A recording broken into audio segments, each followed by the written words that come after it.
All right, buckle up, because today we're diving deep into a movie that's really got people talking: Zack Snyder's Justice League. Oh yeah, this one is something else. It's got a recut, a crazy fan campaign that actually worked, and just tons of buzz. I can't remember the last time a superhero movie caused this much of a stir. I know, right? Yeah. So today I was going to try to figure out why this new version is causing such a frenzy. Sounds good to me.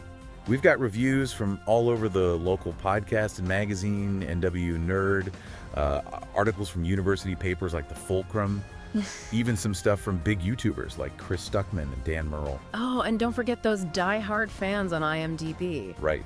We can't leave them out. And you know what's wild? Opinions are all over the map, but there's some really surprising stuff that everyone seems to agree on. Like what? Especially when it comes to one character who really stands out in this new cut. Well, now you've got to tell me more.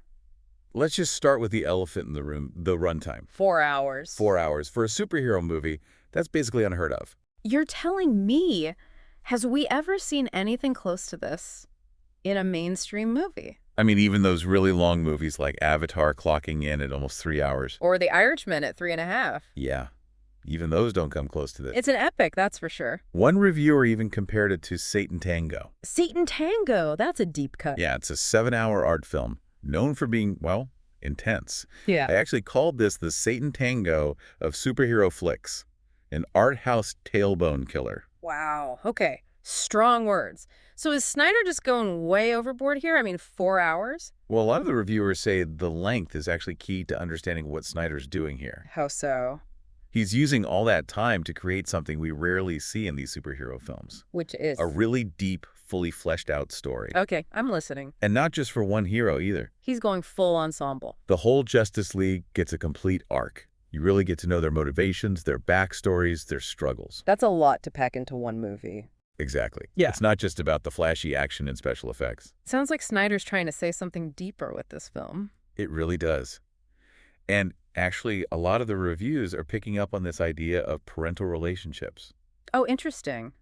Tell me more. It seems like this theme runs through the whole movie. Like, Batman still grappling with losing his parents. Classic Batman. And Superman trying to make sense of both his biological and adoptive fathers. Oh, that's a great angle. And then you have Cyborg, whose whole story is tied to this complicated relationship with his dad. The one who rebuilt him. Exactly. It adds a whole new layer of complexity to the characters and their journeys. Wow, it sounds like Snyder's really going for something different here. Definitely more complex than your average popcorn flick. That's for sure. One of the reviewers from NW Nerd actually compared it to The Lord of the Rings. Whoa, really? Yeah, so that begs a question. Is this how studios are going to start approaching these superhero stories from now on? Could be. I mean, think about it.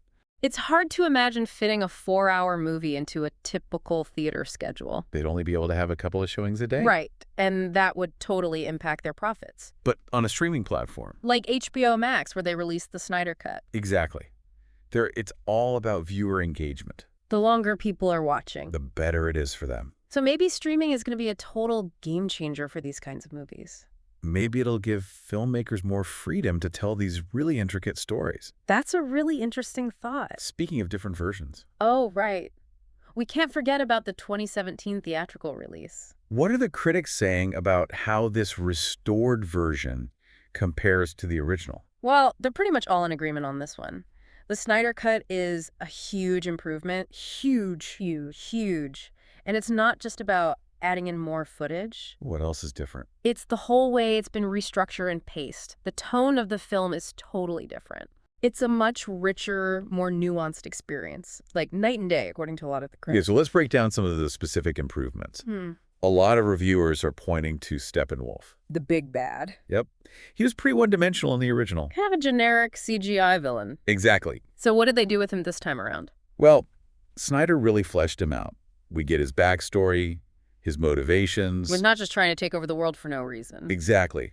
We learn about his place in the hierarchy of Apocalypse, his connection to Darkseid. He's a fully realized character now. Not just some CGI punching bag. That's a big improvement. The CGI itself is also way better, especially in the action sequences. Oh, yeah.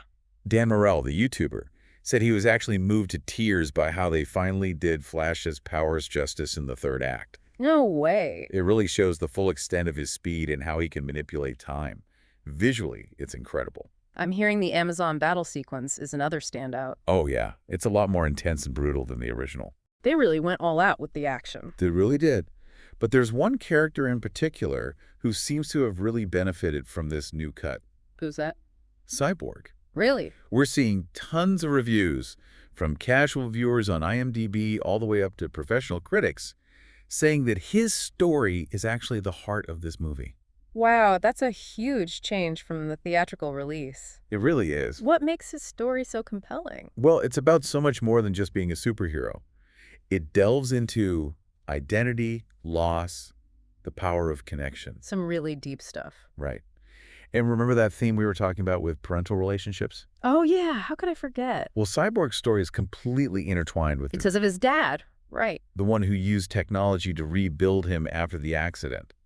It's a really powerful and complex dynamic. So much of that was missing from the 2017 version. Right. It's crazy how much was left out. Ray Fisher, the actor who plays Cyborg, has been really vocal about that. He felt like his character was sidelined. It sounds like the Snyder Cut really backs up what he's been saying. Definitely makes you think about the whole issue of studio interference. Like, was Cyborg's story intentionally downplayed in the theatrical release? Was there some kind of clash between Snyder's vision and what the studio wanted? The difference between the two versions is so stark.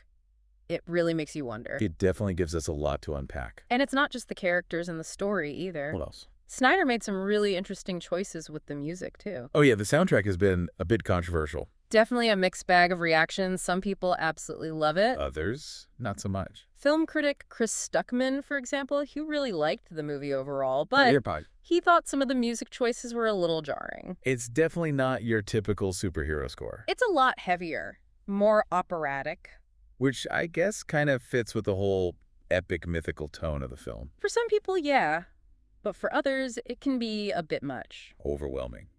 Maybe even distracting. Exactly.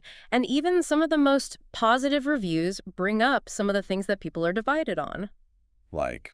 Well, that runtime keeps coming up. 4 hours is a big commitment. It's not something you can just casually watch while you're doing other things. You really have to set aside some time for it. It demands your attention. More like settling in with a good book than watching a typical action movie. Yeah, you have to be willing to let the story unfold at its own pace. Which some people argue is a bit slow. It's definitely deliberate. Snyder's taken his time to build this world, create this whole mythology. And that's reflected in the visuals, too. Oh yeah, that unique aspect ratio. Super widescreen. It's not something you see very often these days. Why do you think he went with that? Well, it's not just about aesthetics. There's a deeper meaning. By using that old-fashioned, almost square frame, Right. he's intentionally calling back to classic cinema. Creating a sense of grandeur. Epic scale. Like he's presenting these characters as almost mythical figures. Larger than life. We keep coming back to this word epic. It's hard to avoid, really. I mean, would you say that's the best way to describe this film? I think it's a big part of it. Oh. This is a movie that embraces its operatic nature, Its grand theme. its willingness to linger on those moments of beauty or contemplation. It's definitely not afraid to challenge what people expect from a superhero movie. Which brings us to the big question. What does the success of Zack Snyder's Justice League tell us about the state of superhero cinema today? It's such a fascinating case study, isn't it? A movie that was basically considered a failure. And then brought back to life by the sheer willpower of the fans. That's amazing. It really shows how much power audiences have these days. They're not just passive viewers anymore. They want to be heard, they want their voices to matter. And the studios are definitely taking notice. They have to. This whole situation raises some really interesting questions about the future of superhero movies. Like what? Could this be the start of a new trend? Are we going to see more directors taking risks? Pushing boundaries? Knowing they have a potential audience waiting for them on these streaming platforms. It makes you wonder if studios will be more willing to greenlight those unconventional projects. Especially knowing that a dedicated fan base can generate so much buzz. And we can't talk about this without mentioning social media. The #ReleaseTheSnyderCut movement was a phenomenon. It really was. It was this sustained, organized effort from fans all over the world. Using platforms like Twitter and Facebook to get their message out there. To put pressure on Warner Brothers. It really shows the power of collective action. How these online communities can actually drive real-world change. And it wasn't just the fans either. Oh, yeah. The stars of the film were a huge part of it, too. Especially Ray Fisher. His support for Snyder's vision was unwavering. He was instrumental in making this project a reality. It's a good reminder that actors aren't just performers. They're often really passionate about the stories they're telling. So at the end of the day, what can we say about Zack Snyder's Justice League? Is it a masterpiece? A disaster. Something in between. It's definitely a complex film. That's for sure. Flawed, ambitious, excessive. And at times, incredibly beautiful. It's not going to be for everyone, and that's okay. It's a singular vision. a statement, and one that wasn't constrained by studio interference. Love it or hate it. You can't deny its impact. And that's what makes it so fascinating. It gets people talking. It challenges expectation. It makes us rethink what a superhero movie can be. It really makes you think. What if Snyder had been able to make his whole Justice League trilogy? The way he originally planned it? The Snyder Cut almost feels like just a taste. Right. A glimpse of a much bigger story. One that could have really explored the DC universe even more. Gone deeper into what happened after Superman's death and resurrection. And maybe even introduced new characters and challenges for the Justice League. It's like a lost chapter in film history. It really is.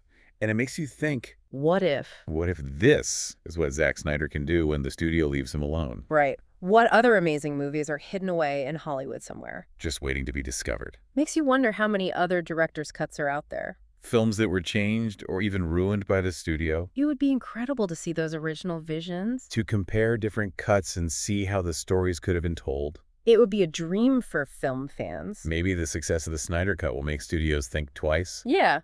Maybe they'll take another look at some of those lost projects. I mean, the film industry is changing. With all these streaming services shaking things up. Maybe this is a chance for those unheard voices to finally break through. It'll be interesting to see if more director's cuts come out. Who knows? Maybe we'll even get that Snyder-directed Justice League sequel someday. We can always dream. But for now, I think we can appreciate what we have with Zack Snyder's Justice League. It's a testament to how powerful fan passion can be. And a reminder that even in Hollywood, art can still win out. Absolutely. Thanks for joining us on this deep dive. It's been fun. We'll catch you next time.